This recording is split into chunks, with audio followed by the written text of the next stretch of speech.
કાંઠે આવેલું આપણું રાધનપુર નગર, એમાં પણ આ નગરમાં રણમાં વીડી સમાન શ્રીરામ સેવા સમિતિ દ્વારા અનેકવિધ સેવાઓ આ વિસ્તારમાં થઈ રહી છે અને શ્રીરામ સેવા સમિતિની સેવાની પ્રેરણા લઈ અને સમગ્ર ગુજરાતે અનેકવિધ સેવા પ્રકલ્પો ચાલુ કર્યા છે.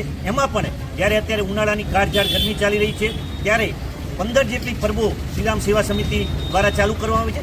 એમાં પણ આપણી ભારતીય સંસ્કૃતિમાં માટીમાં જે પાણી છે એનું મહત્વ રહેલું છે. એટલે છેલ્લા 2 વર્ષથી રામ સેવા સમિતિ દ્વારા ગઢાની અંદર ઠંડુ અમૃત તુલ્ય પાણી લોકોને આપી રહ્યા છે. સાથે સાથે પરબની સાથે વિસામાનું પણ આયોજન છે. અત્યારે વિનોદભાઈ ગોકલાણી તથા ભાવનાબેન ગોકલાણી પરિવાર દ્વારા અહીંયા નવીન પાણીનું પરબનું ઉદ્ઘાટન કરવામાં આવેલું છે.